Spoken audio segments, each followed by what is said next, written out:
Hello everyone, I am George from Ireland and I'm speaking to you from a secret location. Well, maybe you just figured it out.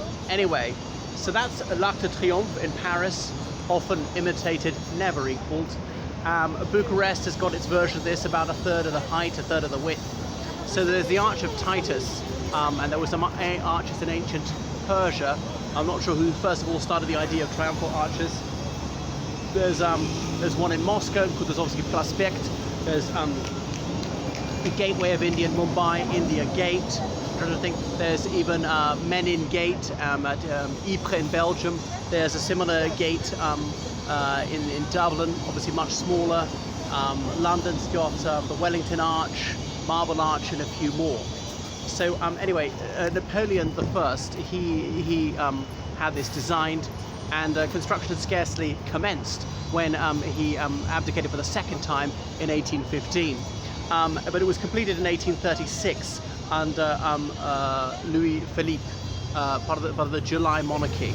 So Louis Philippe, formerly the Duke of Orleans, had this built, and you can go up to it. Don't try crossing over the road, there's no zebra crossings. You have to use these underpasses, so walk under there to avoid the traffic. So this is part of the establishing shots of Paris. If you've ever seen an American in Paris, this is part of the opening title sequence. And there was actually not that much traffic, even though sort of the height of rush hour, it might have been this sort of level of traffic when they shot that, because of course 1951, when that film came out, not many people had cars. And then so you can see the viewing platform up top. The Romanian one you can't get to the top actually. Wellington Arch you can, a lot of them you can't get in. And then you can see these battle scenes on either side. Napoleon himself on the left hand side, in the middle with this bare-breasted woman holding the laurel wreath over his balding pate. And then just below the viewing platform you can see the names of some of his victories, like Fleurus, Lodi, Arcole, Rivoli, and Aboukir, and so on. Some of these fought in Italy. Remember, he had himself styled King of Italy. Being a Corsican, his native language was quite close to Italian. Of course, Italian was not really standardized in those days. He was only interested in northern Italy, and he did clash with the Papal States. Despite being a cradle Catholic, he proclaimed war on the Papal States, as in that part of Italy ruled by the Pope, because the Pope was a real ruler, not of a postage stamp sized country like the Vatican City, but a significant area, had a proper army of tens of thousands of soldiers, and even a formidable navy in those days. Anyway, you go closer, you can see the names of lots of battles engraved there. I don't think I've bothered this time, I've been there before, I've been up it. Anyway, it's a radial route, 11 streets come off this one. This one going down here is Les Champs-Élysées, which leads right down to Le Louvre, and there's the Arc du Carrousel down there. And then if you go that way, due west, you get to Arc de la Défense, which is a modern version of this, a sort of plate glass one, a bit like a skyscraper arch, and that's the financial district that was only built in the 1990s. So this is diplomatic Paris, like the Qatari embassy is right here. This is mega expensive. This is some of the most costly real estate in the world. That's the Qatari embassy. Zimbabwe and Malawi, not wealthy countries at all.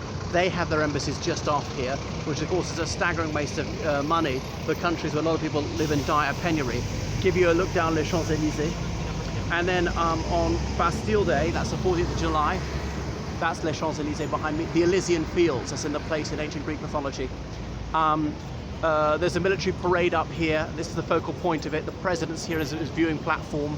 And there's a theme to each Bastille Day. Like several years ago it was the overseas territories, like as in the French territories. There's the Département d'Outre-mer and Territoire d'Outre-mer. I can't remember which one's which. Some of them Pacific Ocean, some of the Caribbean, like Guadeloupe and so on, and Martinique. And they are French citizens. Those people, their ancestors were abducted from Africa and enslaved in the most appalling circumstances. But they are French citizens. They have the right to come and live in mainland France. Some of them do. Just like French people from the mainland can go to live in Martinique, Guadeloupe, or indeed in the Society Islands, Nouvelle-Calédonie, and so on. So if you continue through here, the street down there is called La Grande Armée.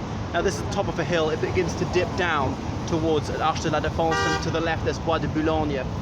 The Josh 5 is one of those streets over there.